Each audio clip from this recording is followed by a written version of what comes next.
que la semaine qui s'achève a également été marquée par ce communiqué très important signé par le ministre des Mines, de l'Industrie et du Développement technologique par intérim. Que dit ce communiqué Radio Presse? Par décision numéro 0005-D-Minute-SG-DAJ du 28 septembre 2024, le ministre des Mines, de l'Industrie et du Développement technologique avait suspendu pour risque de troubles à l'ordre public toutes les activités minières dans le périmètre du permis Batouri détenu par l'entreprise Jams Avenir pour une durée de 6 mois éventuellement renouvelable. Au terme de cette suspension échue le 28 mars 2025, le ministre des Mines, de l'Industrie et du Développement technologique tient à informer les opérateurs miniers concernés que la dite décision n'a pas fait l'objet de renouvellement,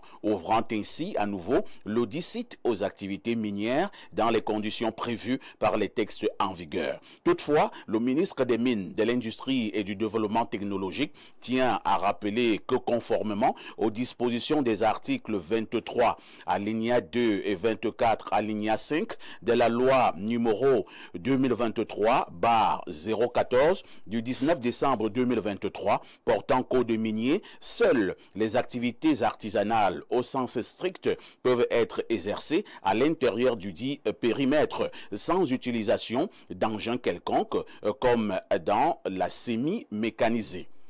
Le ministre des Mines, de l'Industrie et du Développement technologique compte sur le civisme de tous. C'est donc signé du professeur fou Callustus Gentry. Alors, concernant cette actualité, nous avons mené un certain nombre de recherches et nous allons d'abord passer la parole à David Eboutou, lui qui est maître dans l'investigation. Je dois dire que sur ce même plateau, il y a quelques mois, nous en parlions avec bon nombre d'invités. C'est une affaire qui a fait grand bruit et qui continue à faire grand bruit au Cameroun. Moi, je vais baptiser cette affaire, affaire Jams Avenir, parlant justement de cette exploitation minière du côté de Batouri. Il s'agit de quoi en réalité, David Eboutou? Merci beaucoup, Parfa, ici, pour la parole donnée. Effectivement, j'ai suivi cette affaire de presse, surtout qu'elle a été traitée par la presse nationale depuis au moins 3 semaines. Toutes les semaines, nous avions un rendu sur cette actualité. Je crois que lundi dernier, il y a au moins une dizaine de tabloïds de la scène nationale qui ont fait état de cette affaire-là. Et c'est l'occasion pour moi de saluer quand même la sortie du ministre des Mines, le communiqué que vous venez de lire, qui épouse parfaitement l'esprit de la loi. Et quand je parle de la loi, je parle de la loi 2023 portant code minier, qui rappelle effectivement un certain nombre de conditionnalités qui vont dans le sens de rappeler les articles pour effectivement disposer soit d'un permis de recherche, soit pratiquer l'exploitation minière en artisanal ou en semi-mécanisé dans notre pays. Donc, malheureusement, en saluant cette sortie du ministre des Mines, je suis au regret de constater quelques jours après, j'ai lu une sortie des camarades de l'honorable Bongono, élite ressortissante du RDPC de l'Est. Vous voulez parler des élites du RDPC de l'Est, effectivement, parce que le compte rendu de leur réunion circule sur les réseaux sociaux, chacun peut le vérifier, qui sont sortis et donc le rendu ou alors le procès verbal de cette rencontre concertée-là allait plutôt dans le sens d'amener le ministre à se dédire. C'est-à-dire que pour eux, il semblait s'inscrire en faux contre la posture du ministre des Mines qui demandait, effectivement, qui rappelait les conditionnalités dans lesquelles, effectivement, le site querellé aujourd'hui à Batouri doit être exploité. Il disait qu'il est interdit toute forme d'activité semi-mécanisée avec des engins, mais que les riverains pouvaient pratiquer des activités artisanales. Mais cette sortie de quelques élites de l'Est va plutôt dans le sens de dire qu'il faut que les ministres reviennent à de meilleurs sentiments et laissent que l'activité artisanale mute en activité semi-mécanisée, ce qui est en violation avec la loi rappelée par le ministre des Mines. Il s'agit donc de quoi en réalité? Il s'agit d'un site qui se trouve à Batouri. Parce que ça devait être ma question, oui. Parce que jusque-là, je n'arrive pas à bien comprendre. Qu'est-ce qui fait problème? Est-ce qu'il y a deux parties qui se disputent le site? Voici donc la réalité. Oui. Il s'agit d'un site à Batouri, dont le permis de recherche avait été attribué à une société du nom de Jams Avenir. Jams Avenir est une société fondée par l'ancien sénateur Jean Bunjo, décédé dans les conditions qu'on sait sur la route de l'Est l'an dernier, et qui avait signé une convention avec une société qui venait de bâtir une grande industrie juste à côté Colomine et qui appartient à un monsieur, c'est le collègue de monsieur Bengono, qui s'appelle l'honorable Mvondassam Bonivan, qui lui est PDG d'une société qui s'appelle Codias. Donc, James Avenir s'est allié donc les services de Codias pour que Codias devienne son partenaire technico-financier. Alors que James Avenir et Codias mènent donc les études sur le site pour exploiter justement, pour retrouver le bon filon, il se passe qu'une fois les études terminées et le compte rendu achevé au niveau du ministère des Mines, pendant qu'ils sont en attente de la signature d'un projet de convention avant l'exploitation proprement dite, ils apprennent qu'il y a quelques sociétés qui sont déjà sur le site et qui exploitent déjà le dit site. Alors, ils ne comprennent rien, ils vont du côté du ministère des Mines qui dit ne être au courant de rien du tout. Ils reviennent et trouvent effectivement qu'il y a deux principales sociétés, une société du nom de Zengwo appartenant à un Chinois du nom de Wang et une autre société industrielle du Cameroun appartenant à un ressortissant de l'Ouest du nom de Dekonka. Ils saisissent donc la justice, tribunal de première instance de Batouri, qui leur donne entièrement raison et demande d'apposer des scellés sur le matériel de ces sociétés illégalement installées sur le site de Batouri. On appose des scellés, sauf que quelques jours après, ces scellés sont brisés par ces sociétés illégalement installées. Ah bon. La gendarmerie descend, on essaie d'apposer de nouveau des scellés, mais rien ne fait. Entre-temps, ces sociétés illégalement installées vont en appel. On se retrouve dans l'abattoir et la cour d'appel confirme la décision du TPI de Batouri. Finalement, ces sociétés illégalement installées poursuivent leur exploitation semi-mécanisée qui est totalement en violation avec le code minier. Une fois qu'on se rapproche de ces sociétés illégalement installées, ils disent que les autorisations qu'ils disposent, ce sont les autorisations artisanales que les riverains leur ont données. Or, les autorisations artisanales ne peuvent pas permettre qu'on fasse de la semi-mécanisée. Donc l'affaire est donc portée au niveau de la Cour suprême qui conforte la décision du TPI et de la Cour d'appel et réinstalle James Avenir dans ses droits. Sauf que, entre-temps, il y a toujours exploitation sur le terrain et la semi-mécanisée. Et donc, il y a donc un petit désordre qui s'est passé il y a quelques jours où ces sociétés illégalement installées, ayant appris que le droit force va revenir à la loi, il y a une mobilisation qui est plutôt allée dans le sens de rappeler aux riverains qui travaillaient dans les 10 sites qu'en réalité on aurait appris qu'il y a le nom d'un fils du chef de l'État qui est en train de venir vous chasser de vos sites parce qu'ils sont en train de tout arracher, etc. On a vu le nom de Bonivan être brandi un peu de partout, ce qui était totalement instrumentalisé. Au final, il y a eu des concertations, une menée par le préfet de la KDI avec les meneurs de ce trouble-là et des sociétés illégalement installées. Pour finir, ils ont entrepris de partir, sauf qu'ils ne partaient pas toujours jusque-là. Il y a une autre concertation menée par le chef de canton de Batouri, avec tous les chefs traditionnels, qui ont d'ailleurs signé une lettre allant dans le sens de rappeler que la principale doléance qu'ils avaient, c'était que James Avenir, au moment de commencer l'exploitation, intègre les riverains, les fils de Batouri, pour qu'ils continuent de travailler et nourrir leur famille.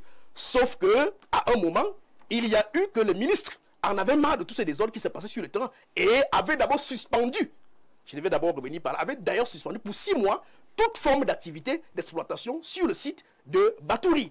Mais la décision a été levée. La décision de cette suspension a été levée en mars dernier. Oui. Et une fois la décision levée, il se passe que les sociétés illégalement installées, sans aucune forme d'autorisation, ont continué l'exploitation. Et James Avenir s'est donc retourné du côté du gouvernement pour leur demander, c'est nous qui avions le permis de recherche. Nous avons mené les études jusqu'à terme.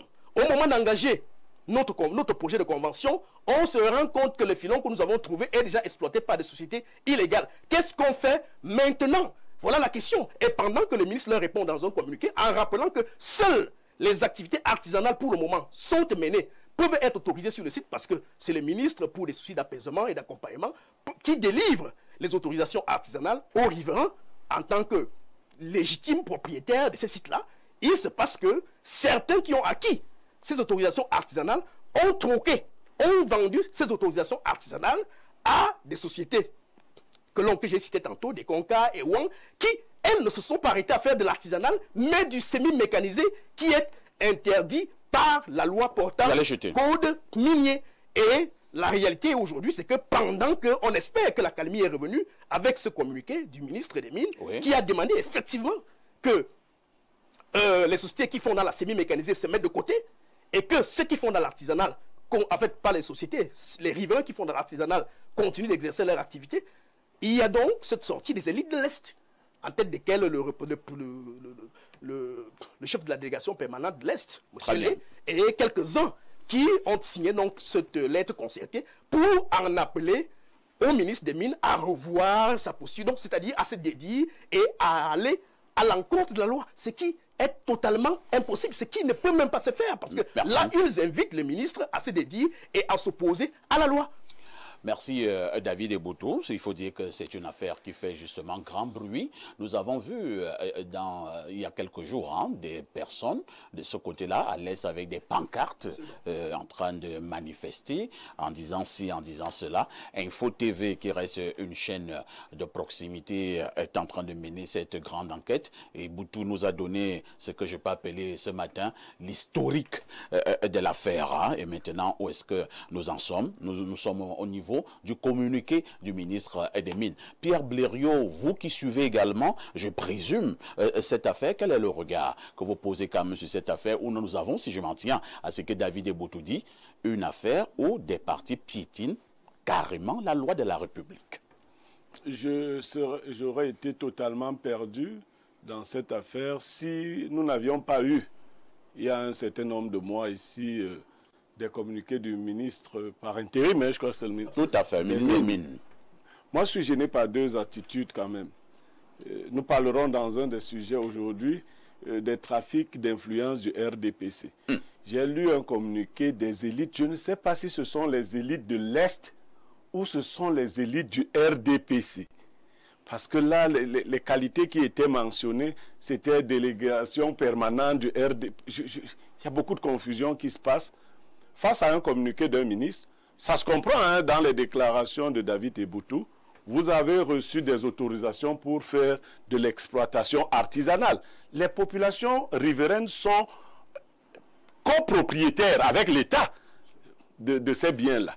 Mais elles n'ont pas la possibilité de passer à l'exploitation mécanisée. Et les noms qu'on entend là, les Wang, les Chinois. Moi, ces frères-là, je les connais un peu. Hein, quand ils arrivent quelque part, ils vont vite. Hein, ils vont très vite. Parce que si vous confondez une autorisation artisanale avec une exploitation semi-mécanisée, ce que les populations riveraines peuvent retirer en un mois, une activité mécanisée peut le retirer en quelques heures. Hein. Donc, ça peut aller très, très vite. Je crois que le ministre a été prudent en suspendant. Maintenant, que force revienne à la loi. Moi, les trafics d'influence, j'ai entendu le nom des neveux du chef de l'État. Moi, je crois que si l'État s'est prononcé au niveau de la justice, que la loi soit respectée.